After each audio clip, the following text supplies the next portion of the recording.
بسم تعالی. امروز 20/25/1404. ببین نگاه کنید، قدرت آقای محسن نگاه کنید، ببینید که چه قدرتی داره آقای محسن. این حالا یکیشه،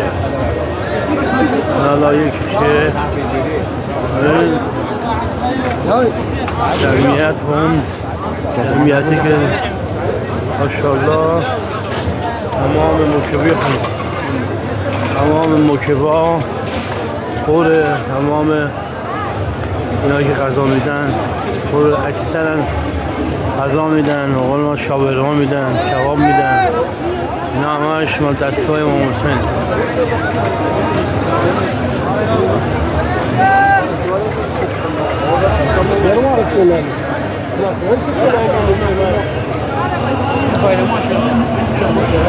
این جمعیت رو نگاه کن. این بانی این طرفی که بانی شده بابت این خرجی که داره میده، هر کسی نمیده. ما ایرانی این کار رو نمی کنیم. تو که بوسکنده بگم خدا پدرتون رو بیامرده که اینجوری نگاه کن. ماشاءالله این ور کباب میدن، این ور میدن، مشاهده میکنید شاورما. صاف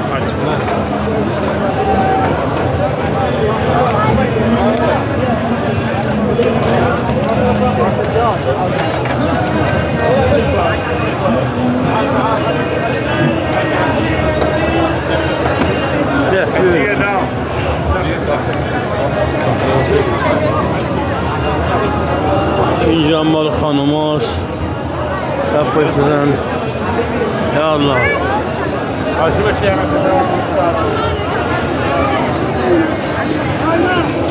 نه، اونجا هم دوغ میدن. نه همش خواست خدا، خواست آقای محسن، شکی توش نیست. میبینی مسافری رو دارن مثلا اللحاظه این مقدار مریض شده، پاش زخم شده، دارن پانسمان میکنن پاشو، یا مثلا دارن مداواش میکنن. ببین دل آدم پر میشه، دل آدم پر میشه از اشک، یعنی اشک خود به خود جاری میشه.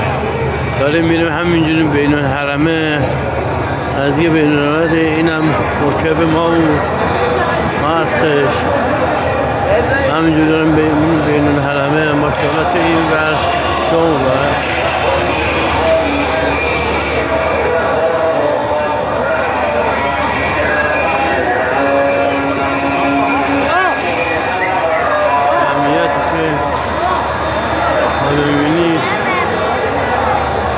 باور کن 10 میلیون 15 میلیون جمعیت از تمام کره زمین ریختن اینجا. نه ایرانی، نه پاکستانی، نه هندی، نه بودایی، نه آفریقایی، نه آمریکایی، از همه کشور اومدن، از همه کشور. یعنی اینو من با چشم دیدم،